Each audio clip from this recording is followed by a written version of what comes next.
كلا عليك يا نيجا كوفي أبتك الحمر بان لكس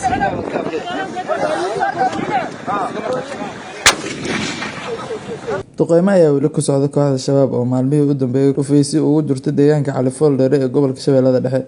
Ciidanka macuusleyda iyo ciidanka xoogga dalka Soomaaliyeed ayaa wada dadaaladii ugu dambeeyay oo looga saarayo kooxdan dhufeysyada oo qaybo ka mid ah godadkii ay ku jireen laga saaray. Kooxdan ayaa aad ugu mintiday hawdka jiinka webiga ah, dhulka oo ah mid qoyan oo horey ugu fatahay webiga Shabeelle ay ku gabanayaan.